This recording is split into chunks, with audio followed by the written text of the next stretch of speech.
Bienvenidos y bienvenidas al capítulo número 4 de este podcast, el podcast Tenemos que Hablar. Este podcast está dirigido a cargo de la colectiva de CiberWarmis, producido en el marco del proyecto Democracia Digital para Todas. Hoy tenemos una conversación urgente y necesaria: paridad en directivas de la Asamblea. Ya no es solo cuántas mujeres llegan, sino también cuántas lideran, deciden y presiden. Pero en esta oportunidad nos acompañan dos invitadas que nos van a estar hablando más a profundidad sobre este tema. Estamos con Tania Sánchez. Ella es directora de la Coordinadora de la Mujer, activista y por supuesto feminista. Bienvenida, Tania. ¿Cómo estás, Marisol? Un gusto estar con ustedes, con nuestras amigas, compañeras, cómplices, las CiberWarmis.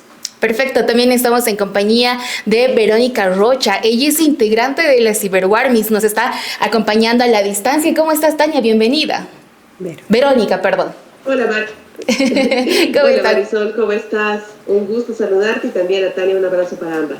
Perfecto. Entonces vamos ya a empezar porque tenemos mucho de qué hablar. Estamos hablando sobre la paridad. ¿Pero qué entendemos sobre paridad, Tania, por favor?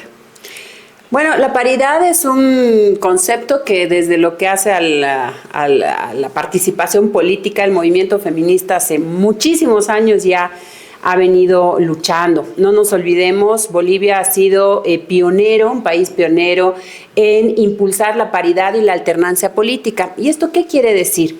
Un país está conformado por todos sus habitantes y esos habitantes tenemos unos ciertos rasgos, ¿no? Somos hombres, mujeres de las diversidades y no podemos pensar en el ejercicio político, en la toma de decisiones de quienes hacen la Asamblea Nacional, los municipios, las asambleas, si no están puestas también las miradas diferentes de quienes somos, quienes componemos la sociedad. Entonces, la paridad y la alternancia política hace a decir los cargos electos, cuando hablamos de las asambleas, deben estar conformados en paridad, o sea, equitativamente, y con alternancia política, es decir, que haya un hombre y una mujer correspondientemente, ¿no? Entonces, Bolivia, después de su constitución política del 2009, una de las leyes importantes que ha marcado esto ha sido justamente que el principio de paridad que está en la Constitución se traduzca en una legislación y que esa legislación después se traduzca en que la representación, las voces diversas del país estén representadas en nuestras asambleas. De ahí es que esta es ya la cuarta gestión en la que se ha elegido, hemos ido a las urnas a elegir a nuestros y a nuestras representantes. Exactamente, y vamos a estar hablando acerca de eso. Pero Verónica, por favor, desde la CiberWarmis, ¿qué entendemos por el concepto de paridad? Sí, Marisol. Bueno, así como ha mencionado Tania, nosotras entendemos y de manera general creo que vemos ya un par de generaciones o quizás un poco más de generaciones que hemos nacido bajo el paraguas de la concepción de lo que es el mecanismo y la categoría de paridad, que entendemos como una condición de igualdad básicamente, pero que desde las luchas de las mujeres hemos tomado como una herramienta para tratar de entender en diversos aspectos cómo es que la igualdad entre hombres y mujeres se puede materializar. Y así como señalaba Tania, la Constitución del 2009 finalmente nos da un marco normativo posible para ir diagramando cómo es que podemos lograr esto de manera mucho más institucional y normativa. Pero en esencia te diría que sí es una aspiración de igualdad, es una categoría también que hemos tomado y es un mecanismo que nos permite dar la batalla por las que muchos colectivos y grupos de mujeres estamos buscando la igualdad entre hombres y mujeres. Exactamente, y hablando sobre este tema del año 2019, año 2009, nos trasladamos a lo que es el actual, que ya está prácticamente a unos meses de salida de la Asamblea Legislativa Plurinacional. Pasaron las elecciones y si bien nosotros ya tenemos el órgano ejecutivo todavía en duda porque vamos a ir a una segunda vuelta, nos queda en duda todavía en sí el legislativo ya está conformado, ¿no? Y para hablar con datos exactos tenemos 166 personas que integran la asamblea, del cual 87 son mujeres, sí, ¿no? Y que representan un 52,4% dentro de la asamblea, ¿no? Entonces, sabemos, en todo caso la pregunta, ¿Existe paridad en la conformación de la directiva de la Asamblea Legislativa Plurinacional actualmente? Mira, el hecho de que ha sido una ganancia y ha sido una lucha, o sea, no ha sido fácil. Verónica sabe el que la Asamblea Plurinacional y la Asamblea Nacional y las representaciones territoriales tengan a mujeres también en esos espacios, ¿no? En las tres últimas, digamos, asambleas conformadas, la primera asamblea fue donde hubo mayor representación de mujeres en los cargos directivos, porque no es suficiente llegar, ¿no? Hemos llegado, digamos, a esos espacios, hemos llegado a la silla, pero todavía las mujeres no han tomado el micrófono, por decirlo de alguna forma. ¿Por qué? Porque si bien el Senado actual, el actual Senado que se va a ir, también tenía una mayor representación de mujeres, en las directivas, en las comisiones, las presidencias eran las menos. Y lo propio se ha traducido en la Cámara de Diputados. No hemos tenido una sola presidenta de la Cámara de Diputados en esta última gestión, lo propio en la presidencia del Senado. En la anterior gestión, en cambio, tanto diputados y Senado tuvieron mujeres que han liderado este proceso. Y no se trata, y creo que eso es importante decirlo, cuando hablamos de paridad, no es solo el hecho de que estén en número, de que estemos en número, ¿no? Es el hecho de que las decisiones se tomen con las voces, las miradas distintas. No es hemos escuchado mucho esto de, bueno, las mujeres estamos porque hay una ley. Si no hubiera una ley, es muy complejo que todavía estemos. Y ya llegamos, dimos un pasito, falta un poco más. ¿No? Falta un poco más en términos de que las mujeres también ejerzamos poder, tomemos las decisiones en igualdad de condiciones. Y no se trata de un hombres versus mujeres, no, para nada. Se trata más bien de fortalecer los principios democráticos, de fortalecer la democracia, así como cuando en nuestra casa queremos, en pareja, si es que hay una pareja, o dentro de toda la familia, decidir también en conjunto. Exactamente. Verónica, por favor. Sí, Marisol.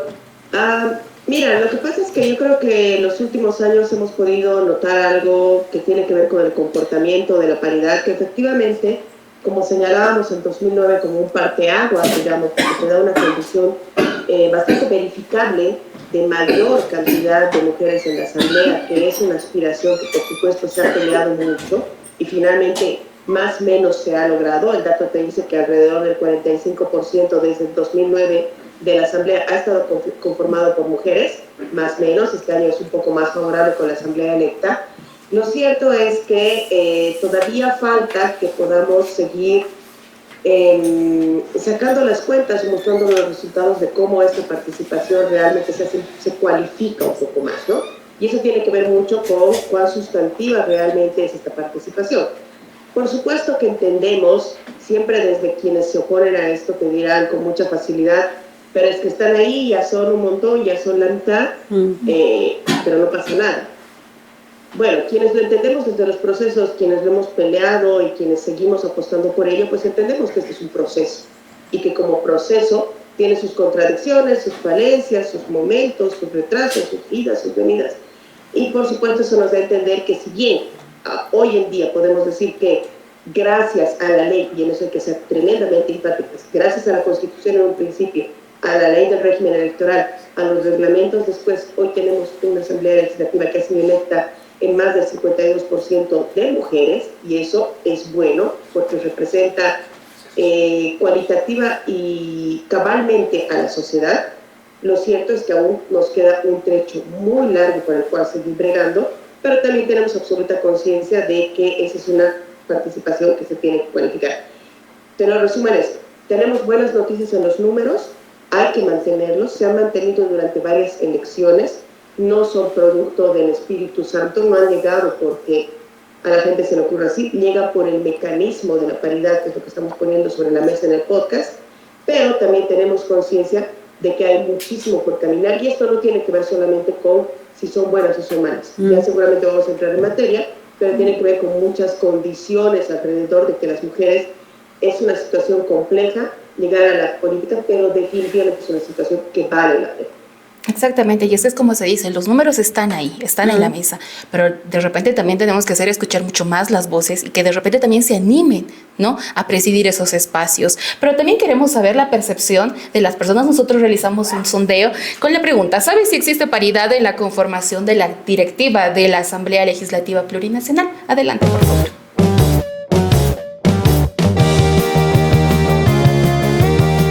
Hola, soy Celeste y hoy preguntaremos a las personas qué opinan sobre la paridad. Acompáñame.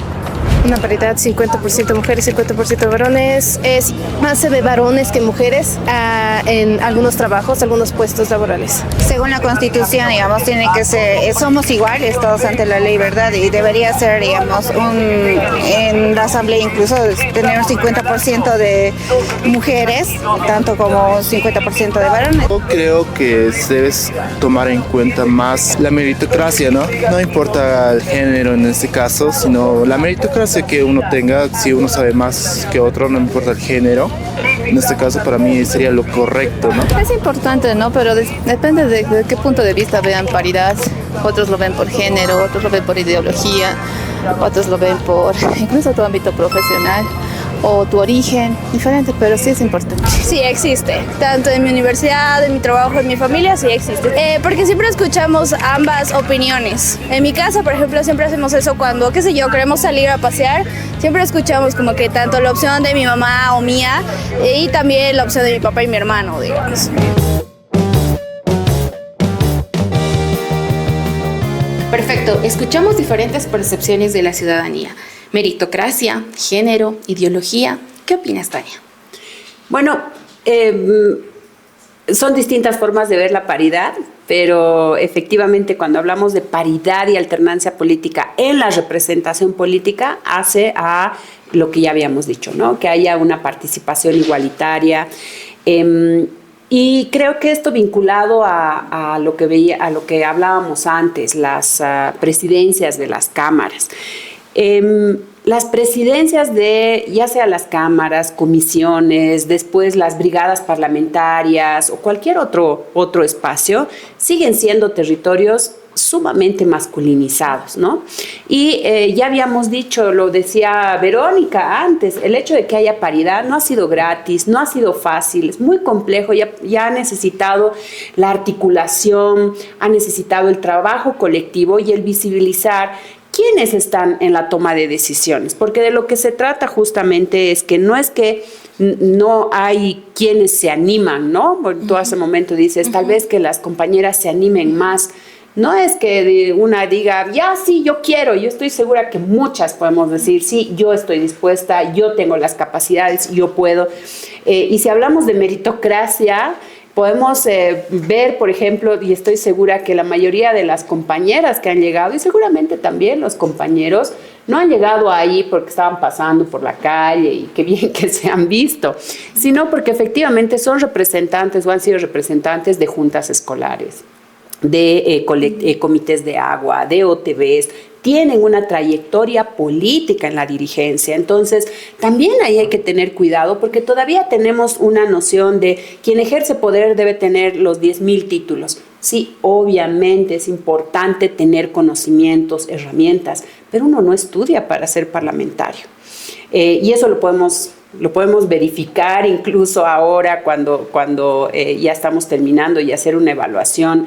La cosa es que no se mide con la misma vara a todos y a todas. No nos olvidemos, las mujeres estamos en la política hace 70 años. Imagínate, hace 70 años nada más. Y hace 20 años que podemos participar de forma relativamente igual, digamos, ¿no? Entonces siempre se está poniendo la lupa a las mujeres en todo, en el trabajo, si es que hago esto, si es que hago aquello, o incluso cuando estás en la universidad y te asumes una dirigencia y no. Entonces la paridad no es solo el número, la paridad habla también de cómo ejercemos y tomamos decisiones, ¿no? Que eso es lo importante, en igualdad de condiciones. Y otra vez, no se trata de mujeres versus hombres, no para nada, se trata de que sumemos y de construyamos democracia. Exactamente, me quedo con eso, construyamos democracia. Verónica, por favor. escuchamos diferentes percepciones y de repente, ¿cuál es tu percepción también respecto a lo que opinan todas las personas que por supuesto nos han ido respondiendo sobre su término de lo que ellos creen de qué es paridad? Sí, claro que sí, Marisol. Mira, me parece súper interesante el ejercicio porque efectivamente está hablando de percepciones. Me preguntas cuál es mi percepción. Creo que de alguna manera la he dejado sentada de manera política, lo hacemos en el trabajo de la Ciberguardia, sé que también Tania lo hace históricamente desde muchos años en la comunidad de ella como persona, y eso es genial porque habemos quienes tenemos una posición política y estamos apostando por una participación política que se genera en términos de política a través de la paridad como un mecanismo que tenemos para esto. Pero me parece súper importante lo que han hecho el sondeo, porque veo a gente muy joven, me parece que lo han hecho ahí en el Centro de la Paz, entonces seguramente es gente estudiante, y es tremendamente importante entender cómo están percibiendo esto, que en un principio hemos tratado de poner como datos. Estamos de acuerdo, porque acá no hay discusión, el dato lo dice, que la norma finalmente, hace ya algunas asambleas legislativas, ha permitido que el 50% esté conformado por mujeres. Ya hemos dicho que tenemos también algunas cosas más que gestionar ahí para que se cualifique esta participación. De acuerdo, ahí no hay discusión, eso es lo que ocurre en los hechos. Pero la percepción y la forma en que las juventudes están entendiendo esto, creo que es algo tremendamente importante. Si tú ves por algún lado, sobre todo las mujeres que han entrevistado, te decían, sí, eso es algo que existe, está hecho. Casi te diría que yo sentía que ellas decían, está dado, existe, llegué a esto. Y qué bueno, porque esa era precisamente la idea de dar esas luchas que vienen hace décadas. El punto está que creo que hay que entender, y creo que de eso va también un poco el podcast y la serie y todas las discusiones que hacemos, entender en su dimensión y en su profundidad de qué va realmente esta participación. Porque no pasa solamente por decir, sí existe, sí está, claro, sí vino, sí la veo. Porque posiblemente haya toda una generación de mujeres, y qué bueno, que sientan que está ahí. Porque de alguna manera esa es medio verdad. Pero la otra parte de la verdad es que aún hay mucho trabajo que hacer y aún hay muchas barreras que cumplir. Eso, primero, se tiene que profundizar y cualificar, y segundo, se tiene que defender. Y si tú ves, había un compañero súper joven igual que tenía otra forma de entenderlo. Decía, para mí es un tema de meritocracia. Claro, hay que entender también que otra nueva generación de jóvenes que lo entienden de otra manera, él representa por lo menos a esa parte de hombres, no serán todos, pero él dice desde su punto de vista, para mí es que esto me parece una cosa que hay que lograrlo de otra manera, debemos todos participar igual. ¿Por qué? Porque llega un mundo en el que igual piensa que todos somos iguales, lo ve, porque estas leyes han permitido que se vea más o menos así. Cuando en el fondo, quienes trabajamos en estos temas, sabemos que es mucho más complejo, y sobre todo quienes somos mujeres sabemos que realmente no es así, tiene otras complejidades, ¿no? Entonces me parece interesante porque creo que también de alguna manera define las luchas que hay que dar. Hay mucha percepción sobre esta igualdad que está ahí, está sobre la mesa, que bueno, hay que celebrarlo, hay que defenderlo, pero también hay que tratar de dar a entender de que hay muchas más cuestiones cualitativas sobre las cuales hay que seguir trabajando y profundizando en lo que es participación política y en general en la igualdad entre hombres y mujeres. Exactamente, pero retomando ya un poco a lo que hablábamos sobre la función en la Asamblea Legislativa.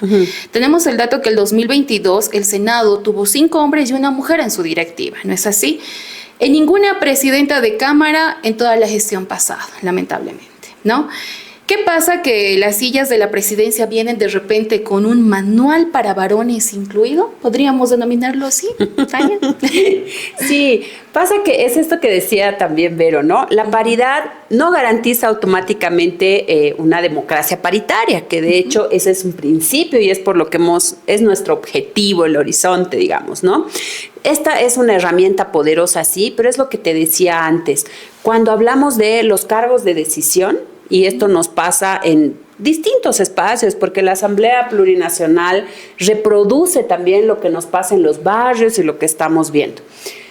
Cuando vamos y estamos, no sé, la junta escolar, creo que todas en algún momento, muchas mujeres han pasado por ahí, ¿no? Por el tema de la maternidad, además hacen, están representando muchas hermanas, inclusive la mayoría son mujeres, ¿no? Pero cuando ves quién es el presidente, es un hombre. ¿no? Vicepresidente es un hombre. Lo mismo en las OTBs, es muy complicado y eso mismo se reproduce en la Asamblea Plurinacional. Hay muchas mujeres y muy preparadas. Hay mujeres con unas trayectorias increíbles en la dirigencia, lo que te decía, y también desde la formación profesional.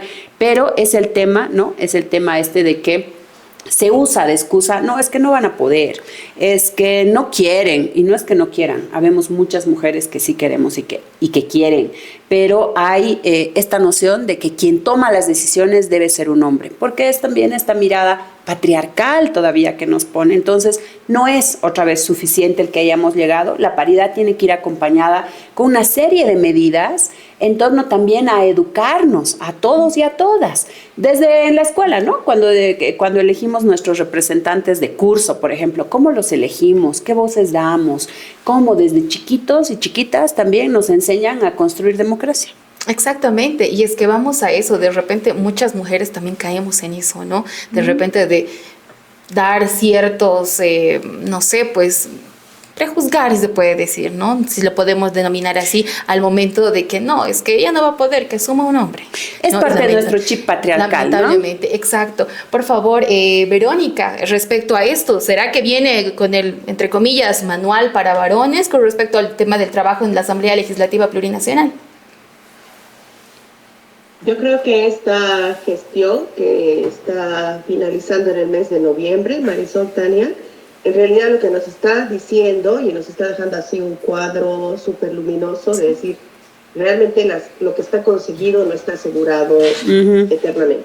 Y creo que ese es el mensaje un poco de la época, pero tenemos el ejemplo concreto de participación política en la Asamblea Legislativa. Desde que el señor Luis Arce ha asumido la presidencia y en consecuencia toda la Asamblea Legislativa que le ha acompañado, no hemos vuelto a saber lo que es una mujer en la presidencia. Cosa a la que anteriormente, nos guste o no nos guste la posición política, medio que nos habíamos acostumbrado. Medio que había una voz mujer de poder, ya sea en diputados, ya sea en senadores, que estaba ahí dando la batalla política, nos guste o no nos guste la batalla política, pero estaba ahí y estaba legítimamente electa por todos los mecanismos. Estos últimos 5 años, de alguna manera, han ocurrido las cosas políticamente junto a un montón de problemas de gestión política que ha tenido la Asamblea Legislativa. Es decir, bueno, entre todos los problemas que tenemos, este es el último, este va al final, y finalmente no hemos tenido con mucha claridad voces de mujeres liderando la Asamblea Legislativa. ¿Quién sabe? Eso hubiera sido otra historia. Por ahí no, pero demos el beneficio de la duda.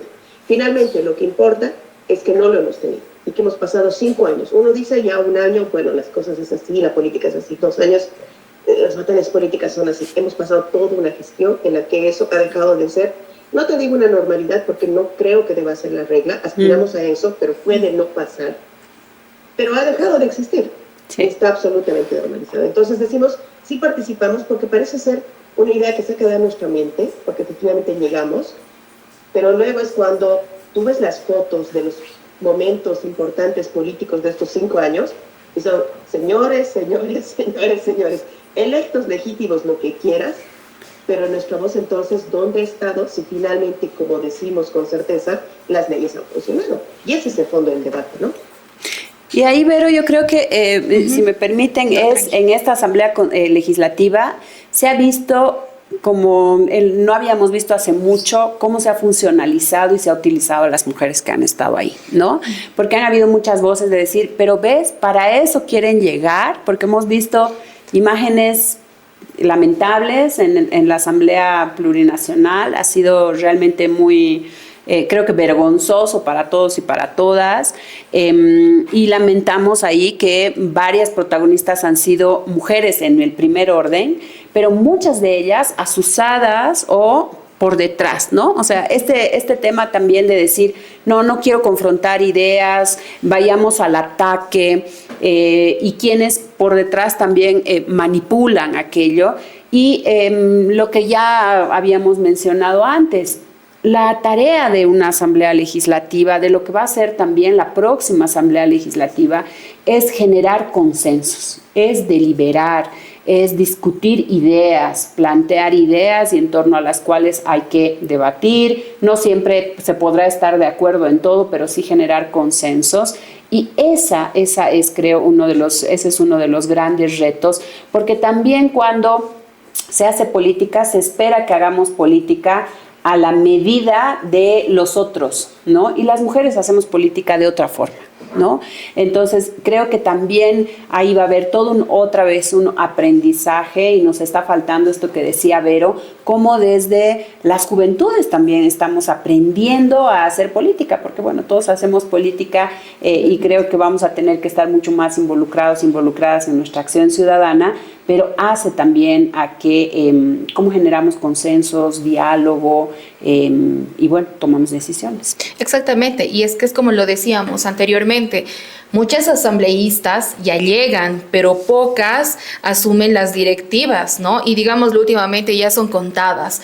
Quiero parafrasear o de repente citar lo que dice el informe del Oxfam. Uh-huh. Las mujeres hacen una resistencia infrapolítica, ¿no? Que se desarrolla a partir de actos cotidianos, de desafíos no declarados al orden establecido, ¿no? Hablando de infrapolíticas, hablamos de luchas desde lo cotidiano, uh-huh. Hablamos de cosas pequeñas con gestos o acciones que desafían el poder establecido, ¿no? Con respecto a esto, Tania, ¿seguimos convencidos de que la paridad es el mejor camino para promover liderazgos de primera línea o cuál es la discusión sobre este tema?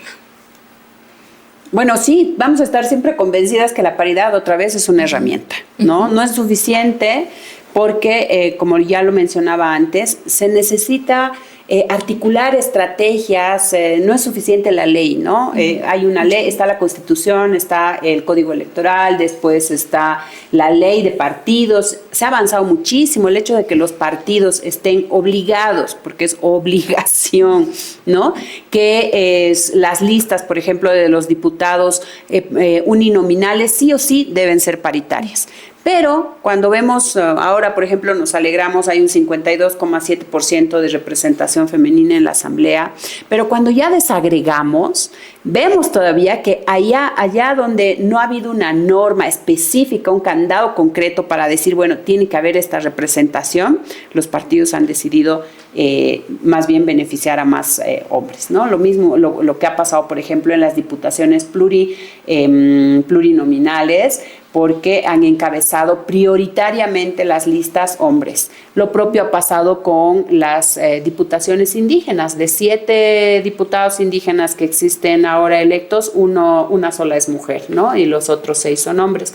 Entonces, cuando todavía decimos, ¿es un mecanismo? Claro que es un mecanismo. ¿Que es suficiente? No es suficiente. Necesitamos seguir fortaleciendo desde lo que es la educación, desde lo que es el sentir y no esto que a mí me da me preocupa mucho esto de que se diga, bueno, porque está en la ley, las ponen, ¿no? Es como que es la cuota y hay que ponerlas. No es porque esté en la ley, es porque, otra vez, todos y todas podemos estar ahí, tenemos que estar ahí. Y la política tiene que también deconstruirse, porque la política, los partidos políticos son una de las instituciones más patriarcales en cómo se gestionan incluso. Entonces, bueno, ahí hay varios desafíos todavía. Exactamente. Por favor, Verónica. Sí, Marisol, mira, yo creo que, como habíamos mencionado, la paridad es esta herramienta, este mecanismo, esta categoría, esta concepción que permite entrar a un lugar que sabíamos que de entrada, como es el campo político, estaba dominado por hombres, y eso no solo plantea una presencia de que están ahí los hombres, sino también la presencia de una lógica, ¿no? Entonces, claro, esto nos permite, de alguna manera, si lo queremos ver gráficamente, agarrar y meternos en ese campo y hacer un espacio, ¿no? Y eso es histórico, ha pasado en Bolivia, ha pasado en el mundo, hemos logrado hacer ese espacio. Por lo tanto, creo que es una herramienta irrenunciable. Es como estas herramientas que tú tienes en tu caja de herramientas, literal, en tu casa, tienes tu martillo, tu alicate y demás. Esta es una de las principales que utilizas para entrar a terreno. Listo, entraste. No, eso no quiere decir que la dejes. Tienes que seguir siempre mirando que eso esté bien manejado, tienes que profundizar, tienes que cuestionarlo, etcétera, etcétera. Pero estoy de acuerdo en lo que Tania dice y es de alguna manera la gran cuestionante que llevamos adelante quienes hacemos quienes damos y queremos seguir dando estas batallas. Hay que ver alrededor qué otras herramientas nos pueden servir para dar esta batalla, porque es cierto, hemos logrado ponerlo en algunas normativas, funcionan, ya hemos dicho, hay que cuidarlas, esto no es para siempre, eventualmente hay que mejorarlas, cómo se las mejora, cuidándolas, pero también trabajando en reglamentos, habrá que ir a las asambleas departamentales, es un entramado complejo, hay muchos especialistas en eso, hay que mirar ahí.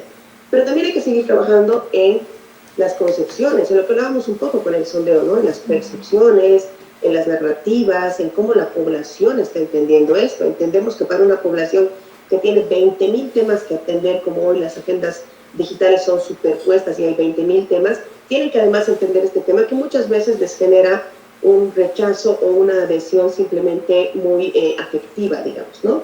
En las que no les permite entender con profundidad realmente a qué nos referimos. Pero también entendemos que son momentos en los que hay que profundizar y decir, estas cuestiones son importantes por eso. Para eso también, o sea, sobre todo primero porque como principio político deben estar, pero también es importante que haya más mujeres políticas en las directivas, en las cabezas y en las esferas altas del poder. Porque así nos permiten también a nosotras decir, oiga, miren, les guste o no les guste la línea política, funciona. No es que van a venir acá a hacer barbaridades, van a funcionar como funciona la política, pero van a elevar voces, van a elevar preocupaciones, van a cambiar las formas de entender, van a hacer otra política, van a permitir cosas. E históricamente, te lo dicen las experiencias que hemos vivido desde el 2009, te van a permitir hacer unos consensos, unas integraciones, unos tejidos que no se ven cuando pasa entre otros. Entonces creo que de eso se trata, ¿no? De encontrar herramientas alrededor de la paridad sin renunciar a ella, sino protegiéndola y profundizándola, pero que también te permiten abarcar la cantidad de complejidades, porque no es que esta problemática se ha quedado anclada en el tiempo. Junto con el tiempo ha avanzado y también se ha problematizado mucho más. Exactamente, y hablando de este tema que decíamos, algunas narrativas machistas, por ejemplo, en lo que se dice, ¿no? Las mujeres no están tan listas, como si a ellos se les hubiera pedido un doctorado para poder asumir ciertos cargos. ¿Por qué a una mujer le piden mostrar múltiples credenciales para asumir un cargo y a un hombre tan solo le basta, como diría Adela Zamudio, con ser hombre? Qué buena esa. Primero que las mujeres están más que listas. Estamos más que listas. Lo que no está listo es el sistema político para compartir el poder, ¿no? Y esto tiene que ver también con lo doméstico, ¿sí? Porque muchas veces te dicen, sí, es que las mujeres no están listas. Lo mismo que te pasa cuando vas a un trabajo, ¿no? No va a poder tomar decisiones porque es que va a estar dedicada a pensar en su familia, en sus hijos, tiene que llevar, tiene que traer. ¿Por qué? Porque tradicionalmente creemos que son las mujeres, las lindas, amorosas, que cuidamos, ¿no? Que están siempre atentas.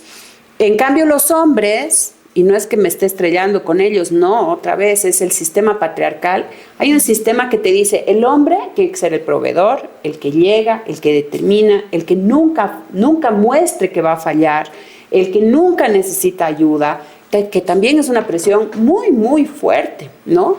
Entonces, esta noción de que dicen las mujeres que les falta, no va a poder decidir, va a consultar, va a ver, es de qué forma de política estamos hablando. Hay muchas mujeres muy capaces, incluso en esta asamblea plurinacional. Lo que no ha habido son estas limitaciones y esta forma de hacer política, ¿no? Esta forma de hacer política chicanera, que creo que de eso estamos cansados y cansadas todas y todos. Esta forma de hacer política más bien en las esquinas, cuando de lo que se trata es que el hacer política es una acción profundamente cívica. Todos y todas hacemos política, ¿no? Creo que nos está demandando el país y que le está demandando a los próximos legisladores y legisladoras y a quienes también asuman en unos meses la acción territorial, que nos pongamos todos la camiseta por fortalecer la democracia, porque todos y todas estemos bien por superar esta crisis por la que estamos atravesando en el país y que también es una crisis global y es también una crisis de un orden establecido de cómo hacer las cosas, ¿no? Perfecto. Verónica, por favor, ¿qué opinamos sobre esta narrativa? Las mujeres no están tan listas. Sí, Marisol. Mira, yo lo separaría en dos partes. Uno primero, que creo que tiene que ver con que, qué bueno que este mito ha existido durante mucho tiempo, porque lo que yo veo es que muchas mujeres hoy lo único que hacen es prepararse para lo que sea para el ámbito político, económico, social, laboral, etcétera, etcétera. Sí. Y es es de aplaudir cómo realmente asumen la manera de derrocar este mito, ¿no? Entonces, creo que esto ha ocurrido en varios ámbitos, no solo en el político. Es decir, no estás lista para ser la presidenta de la empresa tantos, no estás lista para esta corporación, no estás lista para ser la presidenta de la asamblea, no estás lista para esto, mejor quédate en tus tareas que son las tuyas, que así lo entendemos, digamos, ¿no? Eso tiene que ver con la discusión eterna del ámbito político y público. Y creo que estas narrativas, hoy sabemos ya casi todos que se llaman narrativas, pero han existido desde siempre, hoy un poco lo entendemos mejor gracias a las conversaciones digitales de qué estamos hablando, pero esto ha existido siempre nos han dicho que la historia era así. Y entonces gracias a eso era como siempre el doble esfuerzo de seguir y de tratar de conseguir más papeles. Un poco tú decías, les piden papeles de doctorado, a nosotros no nos pedían eso, nos pedían mucho más, y entonces era trabajarlas. Qué bueno, porque una buena parte de las mujeres ha entendido que, bueno, pues si eso es lo que piden, lo voy a lograr. Dicho esto, quiero decir que hay muchas mujeres preparadas para la política hoy en día. Hay un montón de mujeres valiosas que, así como ha cambiado la política desde las agrupaciones ciudadanas, desde las plataformas de lucha por el cambio climático, desde los activismos, han simplemente agarrado un megáfono y con todos sus estudios, sus intereses, sus fortalezas, han salido donde han tenido que salir y han hecho lo suyo. ¿Por qué? Porque eso es natural al ser humano. Seas hombre o mujer, es natural. Pero lo bueno es que producto un poco de estas luchas, de estas conquistas, vemos que se naturaliza mucho más, ¿no? Entonces muchas más mujeres sienten que lo hago yo y ya ni siquiera me pregunto por qué tengo que hacerlo. Lo voy, lo tomo y lo hago. Qué bueno, esas son las victorias simbólicas de lo que por detrás se busca en las batallas que logran normativas que establecen institucional y demás. Y en el otro lado te diría que sí, que bueno ese lado, qué malo que en pleno 2025 sigan existiendo mitos terrenales. Estos mitos de que las mujeres, como decía Tania, somos súper virtuosas y entonces llegamos a la política a ser unas vírgenes marías y a cubrir absolutamente todo de nuestra bondad para hacer que la Asamblea Legislativa no sea lo que es hoy día, o que, no sé, o que somos enemigas entre nosotras, sí, y de repente llegamos solamente para ser unas brujas respecto a otras, y que esa es nuestra naturaleza y que no podemos luchar contra ello porque nos viene de adentro. Todo ese tipo de mitos se han construido también históricamente. Y también creo que a nuestra manera hemos logrado dar batalla y creo que lo que falta es visibilizarlo, porque hay pruebas suficientes en la política boliviana reciente, contemporánea, de decir, no señor, somos mucho más solidarias que ustedes entre nosotros. Somos mucho más virtuosas, pero no de esa manera bonita, sino realmente tratando de agruparnos para unos objetivos comunes. Somos mucho más preparadas de lo que ustedes nos dicen que no estamos preparadas. Entonces creo que hay una bonita discusión ahí respecto a las luchas y respecto a desmitificar desde el ejemplo realmente todo aquello que nos han dicho y que se resume en este mito que bien has dicho, que las mujeres no están listas, porque ciertamente es eso, una verdad falseada que sigue vigente lastimosamente hoy. De repente también hablando de estos mitos y narrativas, también sabemos que hay algunas mujeres asambleístas que sienten que tienen que hablar como hombres, sí, ¿no? Para ser escuchadas y para que también tomen en serio lo que dicen, ¿no? Entonces es otra narrativa equivocada. La palabra de una mujer vale menos en la asamblea o depende de cuánto parezca el discurso a uno masculino. Su discurso tendría que parecer al discurso de un hombre.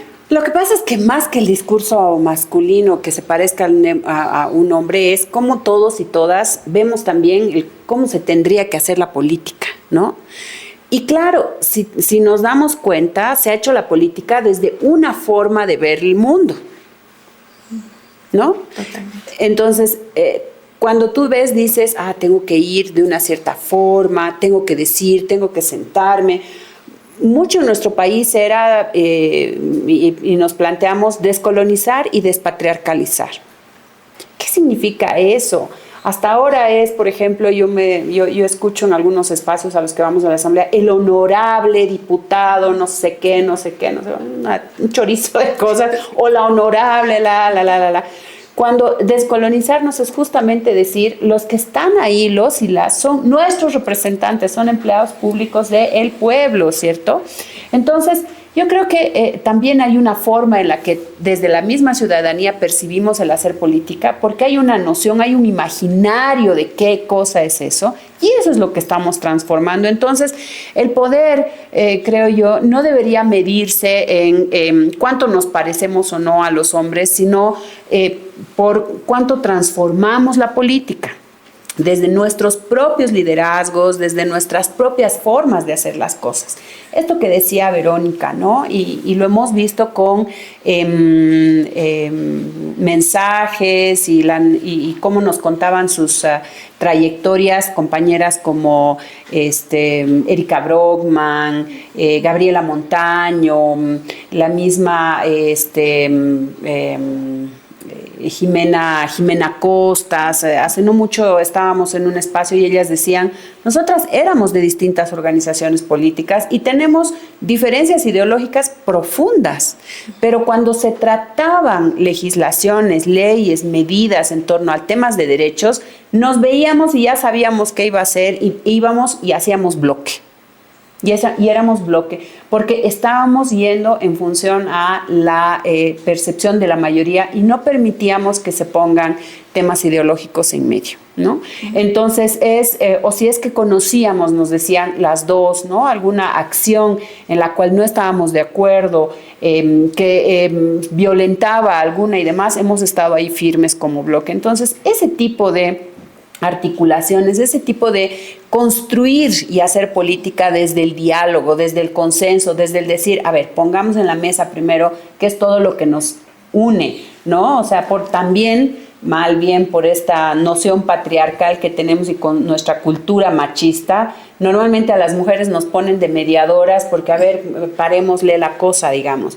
Hay que ver también qué es lo bueno dentro del proceso. Obvio, no estoy diciendo que esa sea la regla para todas, ¿no? Pero una de las cosas que nuestras asambleístas ahora van a tener la responsabilidad, no solamente ellas, ellos y ellas, es justamente de generar consensos y promover diálogos. Y ahí es desde la escucha activa, ¿no? Y creo que es también ver, no esperar esto de que hagamos política como ellos la hacen. No necesariamente esa es la mejor forma, sino el recuperar también la práctica desde los liderazgos territoriales, desde cómo se construye otra forma de hacer política. Exactamente, y justo eso abarcábamos en un capítulo anterior, hablábamos sobre el tema de la sororidad, ¿no? De repente que la unión hace la fuerza, independientemente de los partidos políticos que tengamos cada una de las asambleístas. Pero por favor, Verónica, también queremos saber lo que tú opinas con respecto a eso, si es que tenemos las mujeres, o bueno, las mujeres que en sí están en la Asamblea Legislativa, tienen que hablar como hombre para que sus voces sean escuchadas. Sí, Marisol. Mira, yo creo que se ha dicho ya, esto tiene que ver con un arquetipo de la política, una forma referencial que teníamos de entender la política, y eso creo que ha generado mucha confusión. Hoy es un poco más claro de ver, hay que decirlo. Muchas mujeres durante las últimas décadas, claro, tenían esta duda, ¿no? De cómo llego, debo hablar así, por qué a mí no me escuchan, por qué él sí me escuchan si dice estas cosas con las que no estoy de acuerdo. Son unas luchas internas profundas, porque es una lucha precisamente contra el patriarcado, sus formas, sus símbolos, sus maneras de expresarse, etcétera, etcétera. Hoy creo yo más bien, escuchando un poco que precisamente esto es como el arquetipo de lo que, no te digo que no se quiera negar, habrá quienes quieran ejercer ese tipo de poder, qué bueno, porque acá tampoco se trata de decir lo que decíamos, ¿no? No es que las mujeres tenemos esta forma de ser que es súper virtuosa y demás. Hay una pluralidad de... Y habrá quienes quieren seguir ese arquetipo, que bueno, la idea es que siguiendo ese arquetipo pese lo mismo la voz de un hombre y de una mujer. Claro. Y si sigues otro, ser una mujer más de consenso, que te gustan más otras cosas, otra forma de hacer política, qué bueno que tu voz pese lo mismo que un hombre que le gusta exactamente la misma forma de hacer política. Esa es la idea. Y yo digo que bueno, porque precisamente nuestro momento ha llegado. Hoy en día hay tantas tanta voluntad en la sociedad, y no lo digo solamente Bolivia, sino globalmente, de cambiar las formas de hacer política, y estas formas son éticas y estéticas, que tú dices, bueno, este es el momento entonces de que esta pluralidad de formas de hacer política se ponga sobre la mesa. Y entre eso creo que es una posibilidad, una ventaja que tenemos para decir, bueno, como estos arquetipos de alguna manera se están rompiendo con todas sus consecuencias, pues hay una opción ahí donde pueden entrar varias voces y no necesariamente limitarse a imitar una voz política que proviene del patriarcado, no de los hombres, sino del patriarcado y la forma de entender la política. Y en general las sociedades se tenían que estar demandando nuevas formas de hacer política. Y yo creo que las mujeres vienen no porque son mujeres naturalmente, sino porque precisamente esta lucha les ha dado las herramientas suficientes para entender cómo hacer nuevas formas políticas, por supuesto también como otros hombres, otras poblaciones y demás. Claro. Creo que es un momento interesante para replantearse eso, porque las voces van a cambiar, las formas de hacer política van a cambiar, las formas de referirse, y ese arquetipo finalmente, tarde o temprano, que es patriarcal, pues va a caer. Exactamente, y ahora mirando hacia adelante, menos de un mes, o prácticamente un mes y un poco más, para que se posesione a la nueva Asamblea Legislativa Plurinacional. Casi 2 meses. Gracias, casi 2 meses. ¿Qué podemos hacer para que las comisiones y comités sean presididas por mujeres? ¿Qué les diríamos a todas ellas para que esto cambie dentro de la Asamblea Plurinacional? Bueno, primero que hay que tomar en cuenta que casi no sé, Vero, tú has debido estar haciendo ya algunos cruces con números. Nosotras también estamos ahí viendo, por ejemplo, quiénes son hombres y mujeres los que están llegando a la Asamblea. Pero en nuestro cálculo, no quiero dar datos, cifras exactas, pero más o menos el 90% de los que han llegado, entre hombres y mujeres, no tienen ninguna experiencia legislativa, ¿no? Entonces, no es el tema de decir, no, que tengan títulos, la meritocracia, no, porque es otra acción. Yo me sentiría también perdida si es que llegase a ese espacio, y seguramente cualquiera, porque es una otra acción. Primero que yo creo que tienen un desafío muy grande. Lo primero que van a tener que hacer al llegar los asambleístas es mirar su reglamento interno. Un reglamento interno que ya desde hace varios años hemos estado planteando que tiene unas ciertas falencias, ¿no? Primero, el incluir mecanismos para prevenir la violencia y el acoso político, que esa es una gran barrera para las mujeres que han ingresado a hacer política, ¿no? Porque otra vez es desde estas nociones cuando asumen, no vas a poder, mejor la secretaria de actas, la que tome notas, ¿no? Otra vez el hecho de que la que traiga café es por poco. Entonces, creo que una cosa que sí es el reto es que a las asambleístas no acepten el lugar que les quieren asignar, ¿no? Sino que ellas y ellos también, o sea, porque al final es parte de esta generación de consensos, aspiren a presidir comisiones directivas y a estar en los espacios. Lo primero es que uno dice, bueno, ya llegué y seguro me van a decir dónde tengo que ir. No, ese es un primer pasito. Hay que llegar y decir, yo quiero estar en este espacio, me interesan mucho estos temas. Entonces, desde la Coordinadora de la Mujer, desde el movimiento Juntas Hacemos Historia, del que las ciberwarmis también son parte, de hecho, vamos a iniciar un ciclo de encuentros, el primero va a ser este 22 de septiembre, con todas las mujeres, asambleístas, diputadas y senadoras titulares, para darles así un panorama en general, pero también para festejar, porque el que hayamos llegado es también un festejo, y es un festejo en torno a todo lo que hemos venido desarrollando hace muchísimos años, que es fortalecer la democracia. Este es un acto democrático, ¿no? No solamente ahí llegar. Que nos plantea retos y que les va a plantear retos justamente, que es cómo van y de a poco lideran las distintas comisiones, y habrá que ver también cuáles temas les interesan a cada una, a cada uno, en qué temas, qué temáticas ahí sí conocen más, medio ambiente, derechos, temas económicos. Yo creo que ahí para todos y para todas hay un espacio, pero definitivamente muchas compañeras tienen que estar presidiendo también las comisiones, porque si no, la democracia va a quedar coja. ¿Y podríamos decir que de repente muchas de estas compañeras se van formando en el proceso? Claro, Claro, de hecho ese es el objetivo, porque si no, ¿para qué? Te decía, vamos a desarrollar una serie de encuentros, el primero 22 de septiembre, después el 22 de octubre y luego en noviembre un otro proceso, y estaremos desarrollando también procesos ya más chiquitos, semipresenciales, sobre lo que es la estructura misma de las responsabilidades, las competencias, el cómo hacer un pie que, ¿ves? Yo misma ahí no conozco muy bien la terminología, pero es estas solicitudes de información que hacen, desde dónde, porque tiene nomás, pues hay una técnica legislativa que van a tener que aprender ellas y ellos. Entonces sí, desde sociedad civil vamos a estar apoyándolas para quienes quieran y estamos dispuestas también, una serie de organizaciones, las ciberwarmis también, entiendo desde lo que es el marketing político y digital, porque son herramientas que todos y todas van a tener que aprender. Exactamente. Verónica, por favor. Mira, yo te diría que es una situación bastante compleja la que se viene, eso no es secreto para nadie en el país. Primero, que de alguna manera ha habido mucho trabajo que se ha hecho durante muchos años en las organizaciones políticas y en cómo ya está configurado, efectivamente, más o menos 90% de personas nuevas que señalaba Tania, que compartimos datos similares, pues pertenece a partidos políticos, vamos a decirlo claramente, al PDC y al PRI, que democráticamente han ganado sus espacios, pero que hace tiempo no tienen una vida real, ¿no ves? El país sabe eso, sabe que nos enfrentamos a ese problema.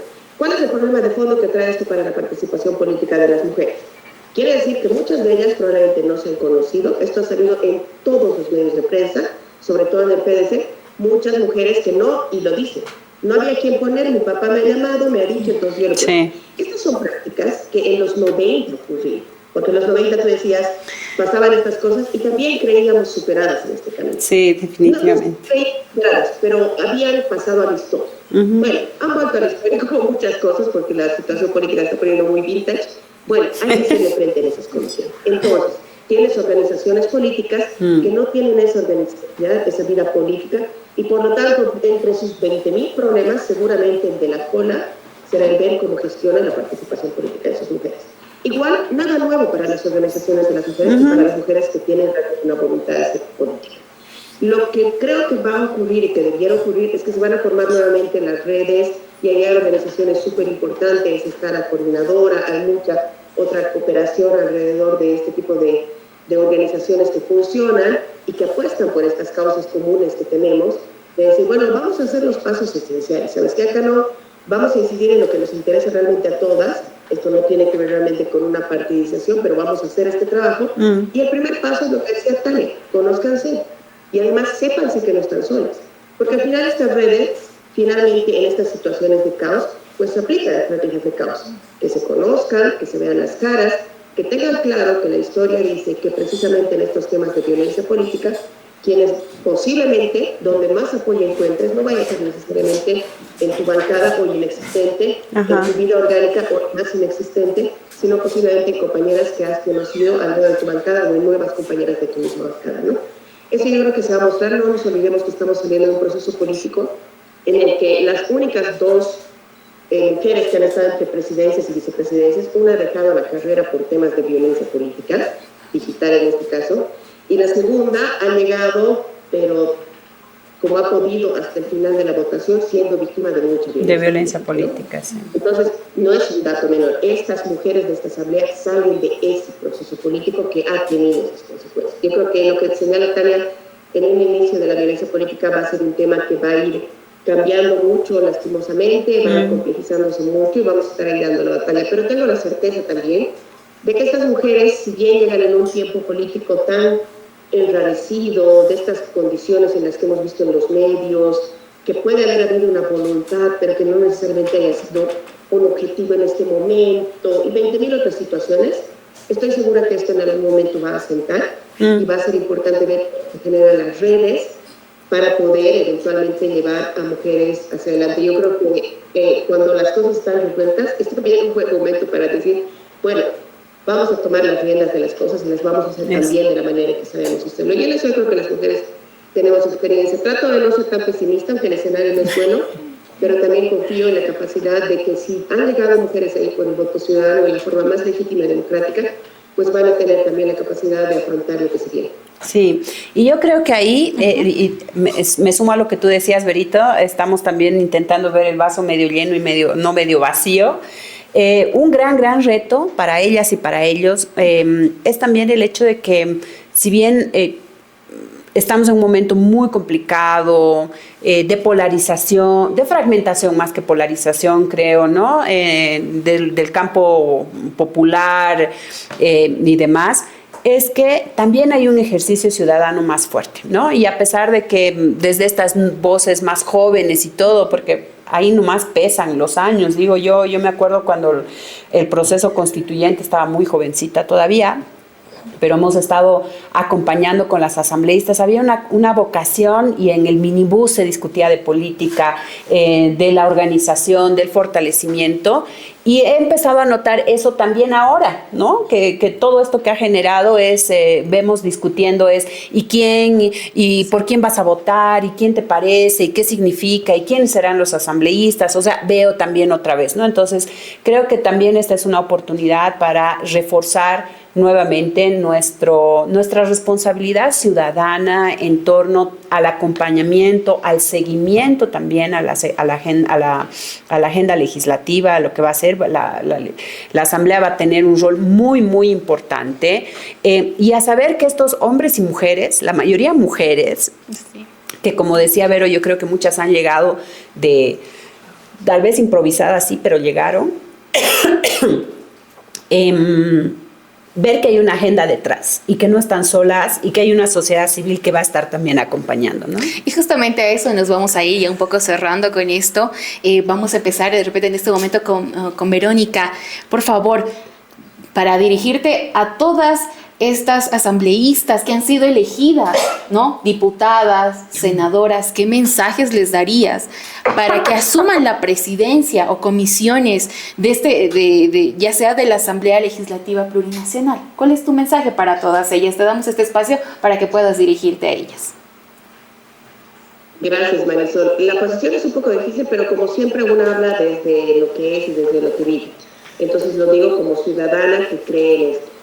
Yo les pediría y les combinaría que den las batallas internas una vez que asiente el piso, que sepan que no están solas.